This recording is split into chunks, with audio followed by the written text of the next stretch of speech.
thanks for coming, guys. Obviously, this is an exciting moment for myself and for Simply Birding, a dream that's been floating around for quite a while.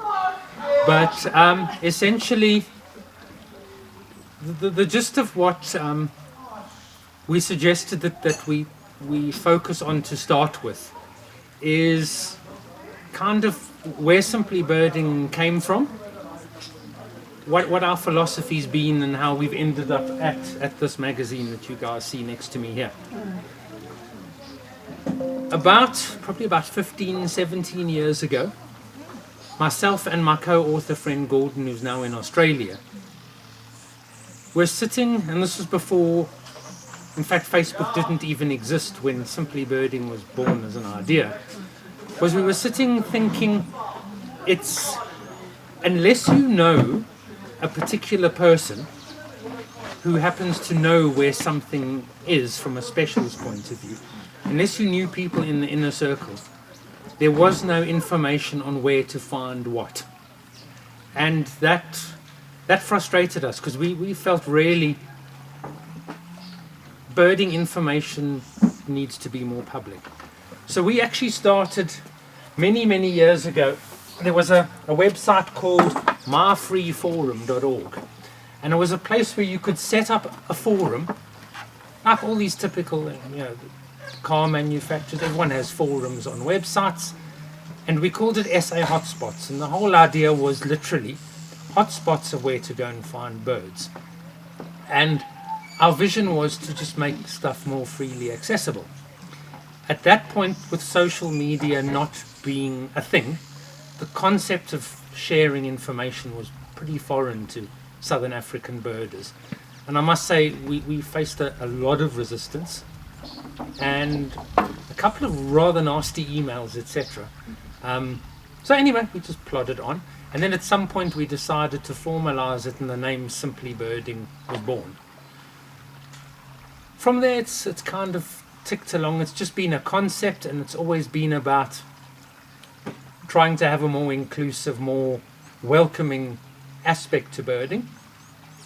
And then I have to be honest, and I joke about this quite often, I really think we are where we are now, mainly due to Alex. I generally blame him that it's his fault, because I actually came here just after he'd taken over, and he was very friendly and welcoming and whatnot, and I was actually a bit taken aback that he even knew what Simply Birding was, because in my head it had just ticked around as a concept. And then he and I spoke, and then obviously that was an encouragement to explode things to where we are now. I've spent the last while since then, and you will notice with my Facebook group, those of you that are on it, I'm pretty clear and blunt that whatever level of birding you're at, it really needs to be something that's welcoming. And I've often been perturbed by, particularly in birding circles, the way some senior birders tend to talk down to the beginners. And I make no apologies for the people I've weeded out of the community, to just make it as friendly and as engaging as possible. I've had requests like the typical thing, can we make it mandatory that people put species names on all their photos?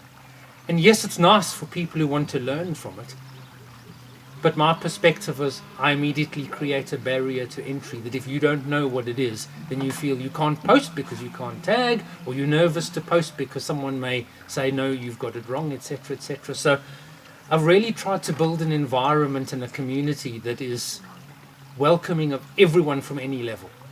Yes, tag, do your species, etc., etc., but there's no actual requirement on what it is to be a birder. There's no, you have to photograph this way, tag that way, behave that way in the community. And I've really tried over the last couple of years to really build an environment that really hopefully speaks to everyone.